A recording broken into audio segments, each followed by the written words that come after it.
argued that in writing her own autobiography, Catalina de Arauzo, also known as La Monja alférez, performs her masculine gender role in the way that Judith Butler defines performative gender. Within a year of the publication of the Historia de la Monja alférez, Juan Pérez de Montalbán wrote and staged a play based on the autobiography. A new question arises with the dramatization of Arauzo's life. What happens to performative gender when it is performed?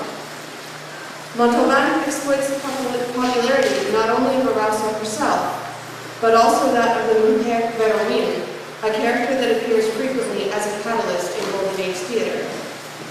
Even outside of the theater, female cross-dressing was relatively common, although Arauzo's case is somewhat more extreme than most.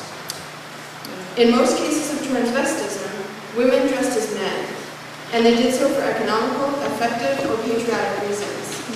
For the most part, episodes of cross-dressing were short-lived. In the case of Arauzo, however, dressing as a man was a life choice, one that was eventually recognized formally by the Church. Despite the blessing of the Pope, I believe that Montalbán's portrayal is more in line with contemporary popular opinion. He uses comedy to undermine her masculine identity and often strays from the autobiographical account. As we will see, he also plays with the transitions between genders to comedic effect. The autobiography itself is full of her more masculine pursuits. Her favorites above all else seem to be gambling and fighting, and often the one who gets the other. In Montalbán's account, there is card playing and gambling, but much of the violence is downplayed. He tries to stay in line with what his audience would want to see. Fighting and killing are not very feminine activities, but cannot diverge too far from the autobiographical account. As Sherry Velasco explains, since his public was familiar with the protagonist, President Montalbán did not have the freedom to be completely innovative and abandon some of the established facts or currently held beliefs about the protagonist, especially after her recent presence in the city. Therefore, the particular aspects of Arauzo's multifaceted identity that President Montalbán chose to manipulate and exploit may provide possible indications of the perceived tastes and preferences of the early modern consumer. Despite downplaying her violent nature, Montalbán's Arauzo tells the audience from the very beginning that she is drawn to a masculine, soldierly life. Mi natural inclinación es marcial, y vivo en la paz violento, y al rey me parto a servir en el puerto. Guzmán, as she is known in Montalbán's version, and I will use the two names Guzmán and Arauzo to differentiate between the play and autobiography respectively, becomes violent or threatens violence in 5 separate scenes. The first is as a result of an insult that the Nuevo Cid hurls at her brother during a card game. They all draw swords, but are stopped by their governor, El Castellano de Callao.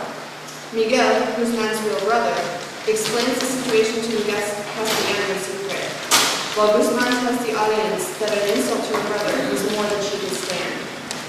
No pude más, inferiórseme el dicho, la ofensa de mi hermano, y de la sangre el ímpetu violento me arrebató el primero movimiento. This is also the first instance in which Montalbán downplays the violent nature of Arauzo. In her own autobiography, she tells several stories in which gambling led to a fight, often ending in the death of her opponent. Another instance in which Montalbán alters the story in favor of a less violent bent is the fight between Guzmán and her brother. In the play, they come to blows over Miguel's insistence that she is actually his sister Catalina. She wounds him and carries him off to confession in case his wounds are fatal. They are not, but he later dies of an unknown illness. In Arauzo's version, however, she wounds him in the dark, unaware of who he is until too late, and he dies of the same wound.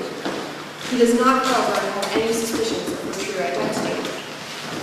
Miguel's knowledge of Catalina's escape and suspicion of Guzmán, while completely contrary to the autobiographical account, allow Montalbán not only to give motion to the quarrel, but also to once again downplay Arauzo's violent nature.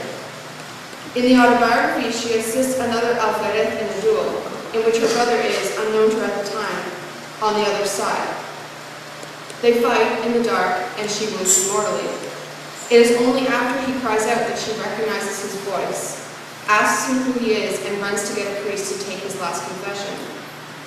Arauzo is willing to take part in a duel of honor for her friend, about which she knows nothing, and was not a part of the original offense, and that leads to her brother's death, whereas Guzman is only willing to harm her brother, whom she had previously defended, to keep her true gender and identity a secret. Her true gender is only revealed in the play in order to save the honor of her beloved Doña Ana. Her friend, Don Diego, has dishonored Ana, and only their marriage would redeem her. However, Diego has doubts as to whether she would not commit the same acts with another, if she had been so willing to commit them with someone she believed to be Guzman. If once, then why not on previous or later occasions? Guzman must reveal his secret to Diego in order to convince him to marry Ana. Shortly thereafter, however, Guzman partakes in the most violent act of the play, the murder of the Nuevo Cid.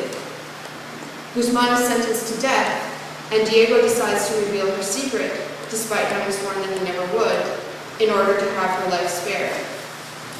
Guzman, however, is appalled, pleading with the judge to execute the death sentence because she would rather die than have her true gender known publicly, as she later explains.